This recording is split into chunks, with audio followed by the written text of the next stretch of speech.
la-dee-da.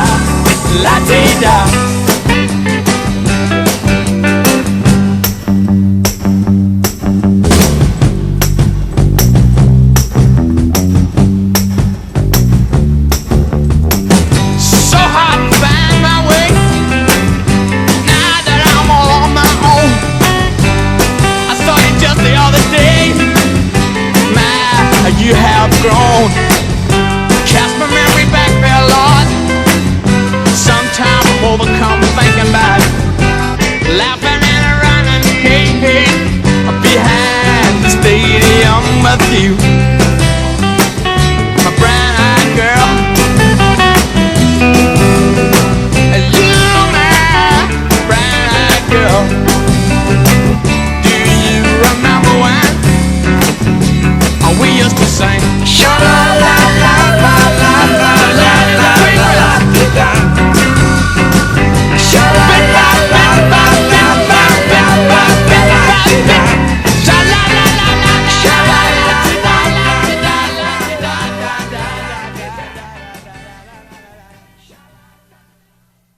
Let me know if you can't hear me for that. Is everything okay? Can everyone hear me? I'm determined to speak, but if I cannot, Pastor Kathy will take over. If I have a momentary breakdown, I ask that I be given the chance to gain my composure and finish. This is very important to me. I thought it'd be best to start with Calina as a baby. Calina's dad, Chuck Harris, came from a family of 3 boys.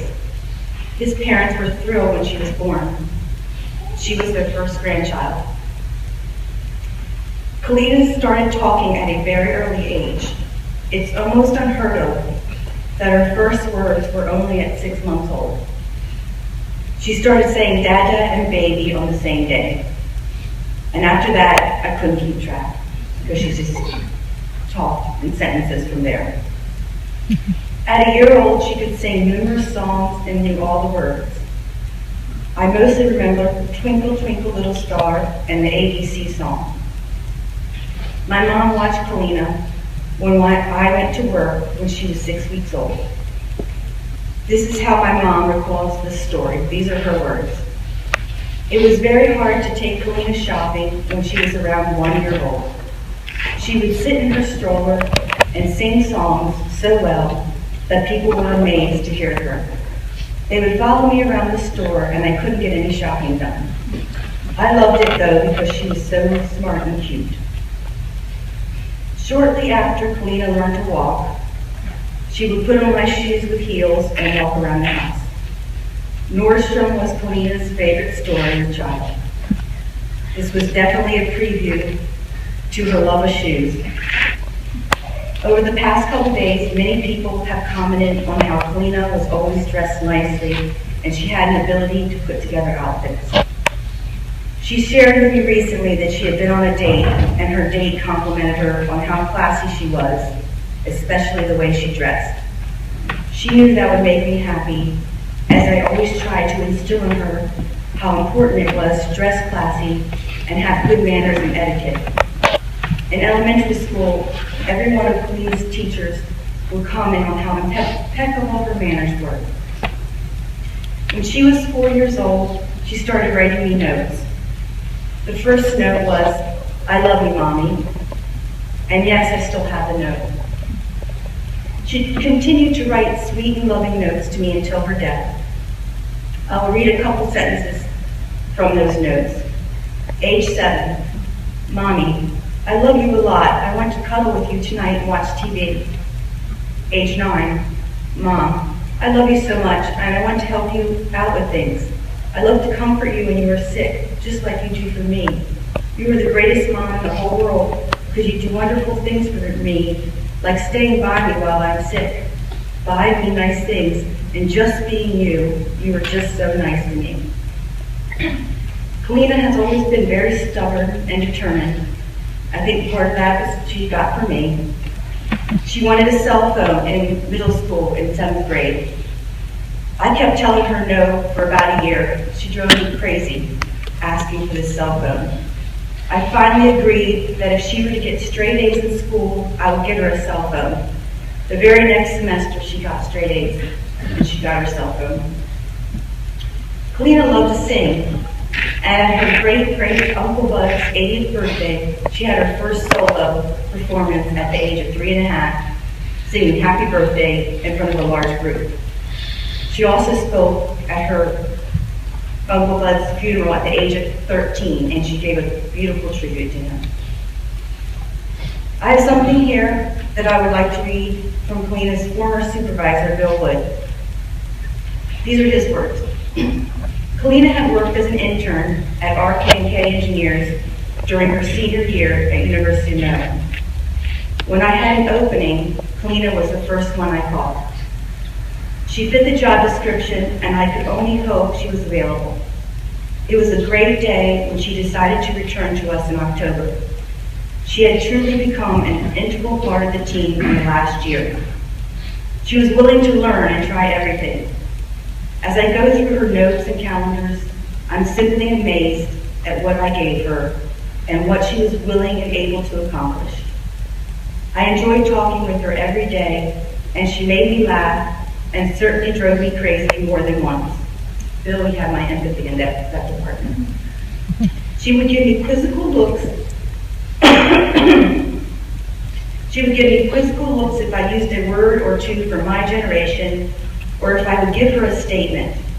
One of her favorites would be if I said, "We had to get a project done," and I would then say, what I really mean, or when I say we, I really mean you. She took the lead on a corporate relay that employed one of the partners. She got a team together, ordered and designed the t-shirts, and then decided that she would run. She drove me crazy for weeks, up to the race, about being in shape and it being her first race. The week of the race, we had to talk about what we would wear and coordinate pictures. She was so nervous and excited that her enthusiasm was contagious. I wanted to add that Calina talked about her co-workers at RK&K often and how much she enjoyed working with them. She was very excited when she won Ravens tickets several weeks ago, and she had received them from a partner, and I believe his name was Mark Dumlin, and she asked me for one of my thank you notes because she knew I kept quite a collection of thank you notes, and she wanted to write me a thank you note. Calina would make fun of me about a lot of things, how particular I was about everything, how I would never allow anyone to eat off paper plates unless there was an outside event. She called me a grammar Nazi because I would correct her if she used the wrong tense of a word. I did this out of love. She referred to Angel as her sister because she said I treated Angel as if she were my child. Calina complained several times that I spoiled Angel too much, but I think Calina was the last person in the world that should have complained about anyone else being spoiled. If I bought anything for myself that had Washington Redskins on it, she had to have the same thing for the Baltimore Ravens. When I got Redskins flip-flops, as soon as Calina saw them, she wanted the exact same things, and back to the store I went. I eventually learned my lesson, and instead of making 2 trips to the store, I automatically bought everything in Redskins and Ravens. If I bought any type of new beauty products, if Calina saw it, she would say she wouldn't want to. I did get several lectures from my mom, her father Chuck, and JT about how much I spoiled her. There were times when Calina could be very stubborn, and when she wanted something a certain way, she didn't give up easily. She had had surgery 3 years ago, and she was back in the recovery room, and they put these pressure leggings or stockings on you to help with blood pressure, to make sure blood clot doesn't go to your heart. And Calina was refusing to put them on. So the nurse had to come out and get me in the waiting room to convince her to put them on, because she said they were ugly. She was wearing those old ugly things. And we eventually got her and convinced her to wear them. And she was not happy about it. Then, as we were leaving, she wanted to know from the nurse what exactly she was allowed to eat. And they just kept telling her, you cannot have anything spicy. But then she would say, well, what can I eat? And they kept saying nothing spicy. And she said, but I want a list before I leave of what exactly I can eat. And they said, we don't have a list. And then she said, now, just try and remember, she'd just come out of surgery, so she was herself in a way, she wasn't herself in a way. She said, well, you all really need to get organized, and I think that you should have a list of what people can eat when they leave here. When I was leaving, the nurse pulled me away and she said, good luck with her when you get home. And she didn't get any better believe me in the car ride. I want to talk about Calina and her dad. Chuck gave her the nickname Lena when she was little, and sometimes that evolved to Lena Lee. You'd have to ask him about that. He's the only one that ever called her that. When she asked him for something, I think he only said no to her a couple times her entire life. Calina could be very dramatic and animated. One of my funniest memories of Calina as a child was at the age of 4. Her dad had taken her for the weekend and brought her back Sunday afternoon. She walked in the house, stomped her foot, crossed her arms, and said, I've had it with him, as if she were 20 years old. I tried so hard not to laugh in front of her, and when I relayed what she said to Chuck, he just laughed, and I don't think we ever figured out what she was so wound up about.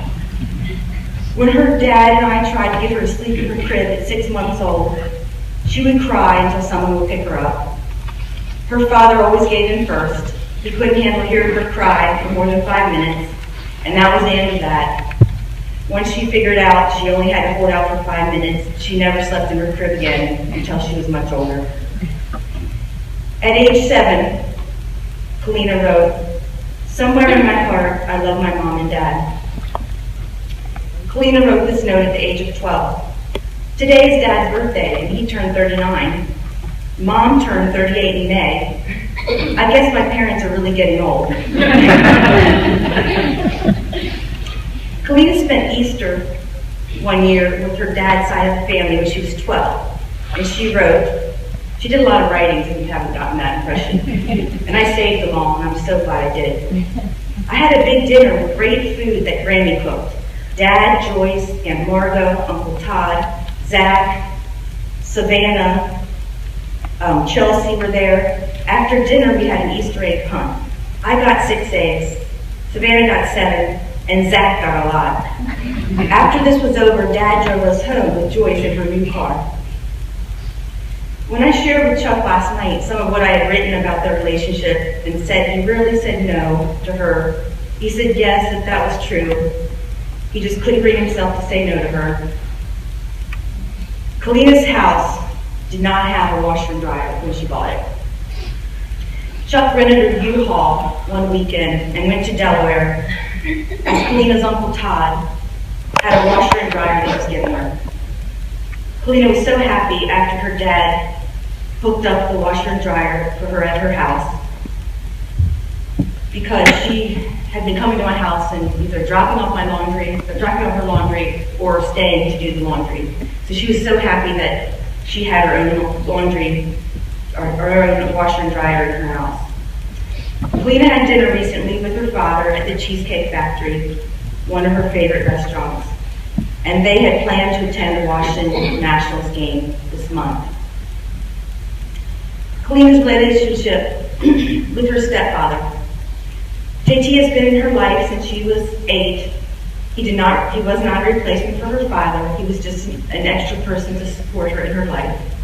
They never had harsh words, never gotten into an argument. JT never raised his voice at Calina, and neither did she at him. I know a lot of people that have stepchildren or have had step-parents in their life, and I have never come across anyone that could say in 15 years there was not a single disagreement or conflict. I asked JT for a memory of Calina that he would like to share. Calina had a princess castle, and this was one of her favorite toys that I still have. It was a big plastic one with different rooms that you could decorate. She made JT play what she referred to as castle with her. And I'm sure JT enjoyed every moment of it. If Calina knew JT was coming home, she would hide behind a door. And when he would come in, she jumped out to scare him. JT would always pretend that he was scared. Calina and her brother. When John was born, Calina wrote him a note. Calina was 10.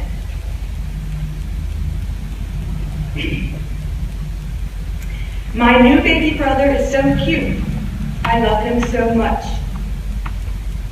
His name is John Thomas, and he is the greatest. I know when he gets older, he will start to get annoying, but I will still love him. Love, Calina. John called Calina Sissy up until about 6 years old. Calina was always in the computer room in our house, upstairs, watching TV, while John was in the den downstairs. John would refer to the computer room as Sissy's den. That always made me smile. John wrote a note for me to put in Calina's casket. He wrote this before the viewing. Sissy, I was looking forward to seeing you because I haven't seen you in a long time. John hadn't seen her for about 2 weeks. And for him, that was a long time because they saw each other often. Since Calina had moved into her townhouse, she had been coming home a minimum of 2 weekends a month, usually 3 weekends a month. So we did see each other a lot. Calina had a good relationship with all 3 of her grandmothers and spent time with them whenever she could. Calina hit the lottery in the grandma department. She was such a lucky girl.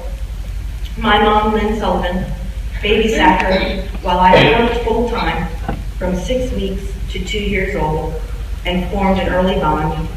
I'm so thankful Calina got to see her this past July.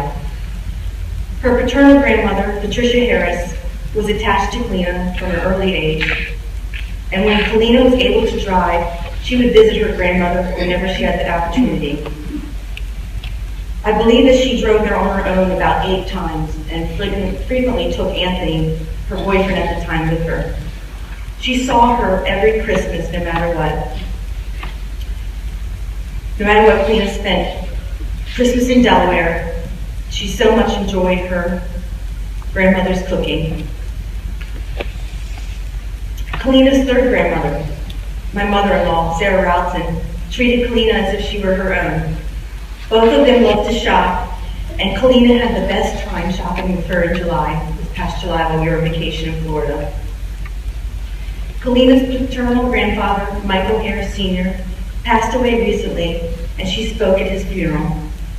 I mentioned this in the obituary, that he was in the nursery business, and he created Daylily that he named Princess Calina. I'm so grateful to him that he brought this daylily to our house about 10 years ago, and he planted it, and it's multiplied. I believe there's 20-some flowers that bloom now, and is a beautiful part of our yard.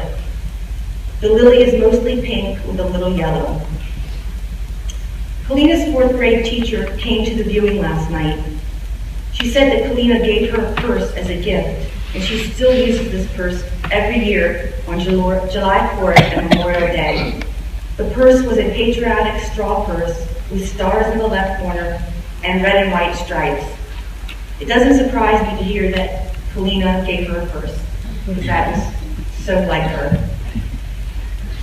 The teacher commented that Calina was into fashion even in the 4th grade. I wanted to then talk about Calina and her fashion, or she was just very particular about clothing. My mom was watching her, she was with my mom, and I guess my mother put her into some pajamas, and she was just not happy with how they fit. And so she wanted to write a letter to her 2 cousins, Jamie and Lindsay, and she drew a picture and everything. I just want to say that Nana gave me some pajamas, and the pants are too short, but the shirt was just right. Even if the pants are too short, I still like the pajamas. And she drew herself in the pajamas with the pants too short, saying, "I don't like these pajamas." I'm not sure how old she was, but I think she was around 6 years old. 6, yeah.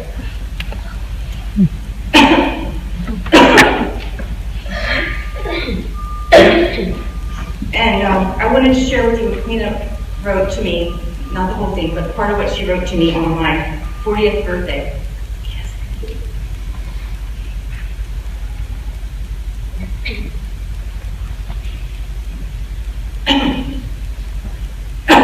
She typed it up and even put a picture of a candle. Mom, I love you so much and appreciate everything you do for me. I hope your 40th birthday is awesome. I know you're thinking 40, you think, wow, I'm getting old. But to me, you're like a teenager sometimes. You actually like rap music. Who else can say that about their 40-year-old mom? Not many other kids. Plus, you have the greatest skin ever. I almost never see you with a million zits on your nose. So is that a benefit of getting older? Haha, just kidding. So basically, you're just amazing, and I love you no matter what. Love, Calina.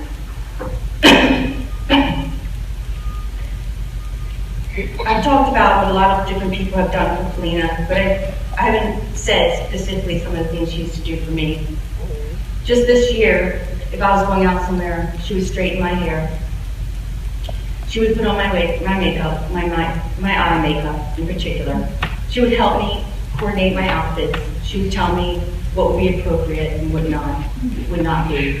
She would tell me if I had on too much jewelry that I needed to take a piece off. And she just gave me so much love.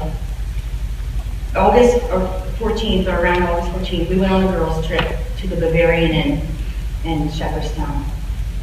And it was such a great time, and I'm just so thankful that I did take that trip with her, because I will never forget how much she loved the view. She posted on Facebook. Many of you have seen the picture. And we just had such a great time.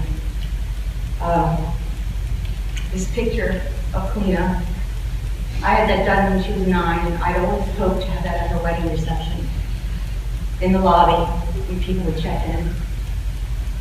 And it breaks my heart that her funeral instead.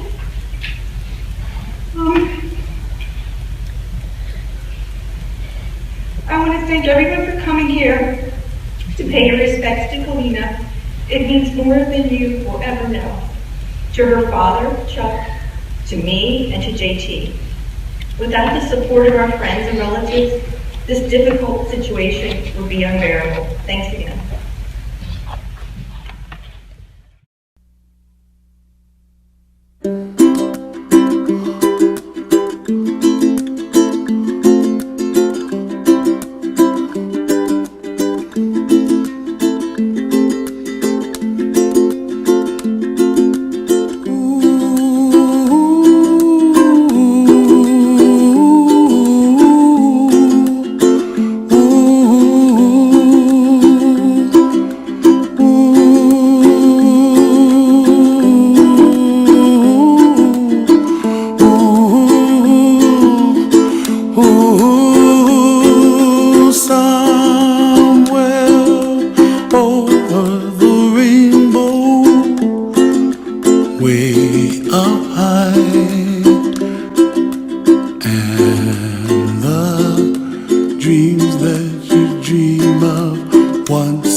that you dream of, dreams really do come true.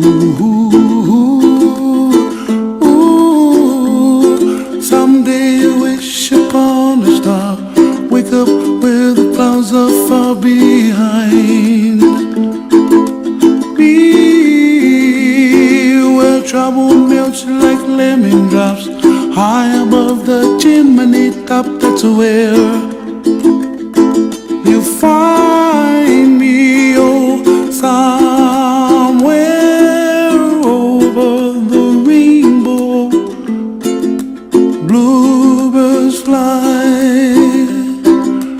and the dream that you dare to, oh why can't I? Oh, someday I wish upon a star, wake up where the clouds are far behind. Be